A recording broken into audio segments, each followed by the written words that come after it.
né, atormentado em cima de uma cama, e vai falar que Jesus se prostra e vai ter com ele para ir até a sua casa.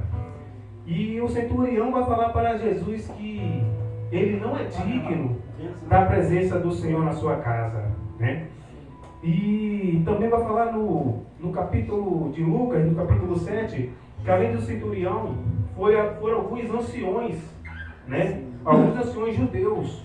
E se você for observar nesse contexto, entre romanos e judeus, eles não se davam bem. Mas esse homem, irmão, plantou coisas boas, porque esses homens vão até chegar até Jesus e vai falar para que Jesus venha ouvir o seu pedido, porque aquele homem, né, tinha construído sinagogas. Mas eu creio que esse centurião, independente ali das circunstâncias, da dificuldade que tinham de ter ali com aquele povo judeus, nada que ele fez foi esperando algo em troca. Mas, como eu falei, tudo que a gente planta, a gente vai colher. E chegou o momento daquele homem colher. E o que eu mais gosto nessa história é que ele não pediu nada para ele, nada para a família dele, ele pediu para um servo, né? Então você vê o amor do próximo naquele homem. E como eu falei, Jesus vai falar, não, eu vou contigo até a sua casa. E ele vai falar, Senhor, eu não sou digno da sua presença na minha casa, né? E você vê toda a humildade daquele homem.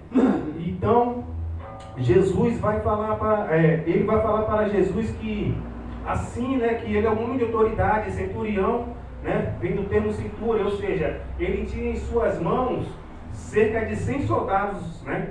Então ele era um homem de prestígio, ele era um homem, como ele falou, Senhor, eu não precisa vir na minha casa, basta uma palavra sua, pois eu sou um homem de autoridade, e quando eu falo para um dos meus soldados que ele vai, se eu mando ele vir, ele vem, se eu falo a algum dos meus criados para ele fazer, ele faz. E eu creio que basta uma palavra sua para o meu servo ser curado.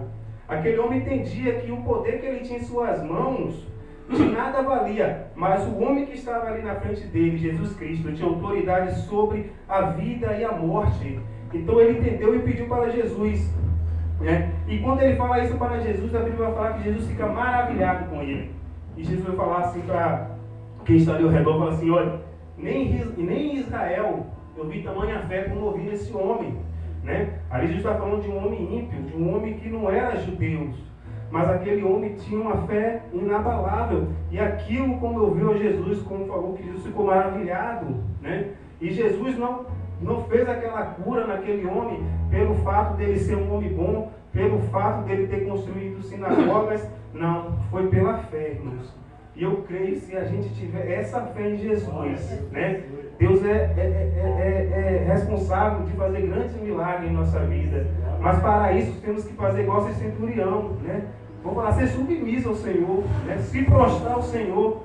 Porque o cenário ali naquela cidade de Cafarnaum, antes de Jesus entrar, era um cenário de enfermidade, um cenário de doença. Mas observe que quando Jesus chega, o cenário muda. E é assim na minha e na sua vida. Se a gente deixar Jesus realmente entrar, o cenário não vai permanecer o mesmo, né? Aquele cenário que era de doença vai se transformar em cura. Aquele cenário de escassez se transforma em prosperidade.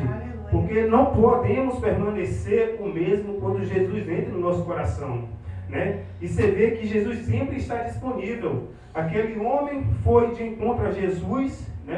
Um homem ímpio, romanos, mas Jesus em nenhum momento falou que não, ao contrário, Jesus falou assim, eu vou contigo, né? E aquele homem demonstrou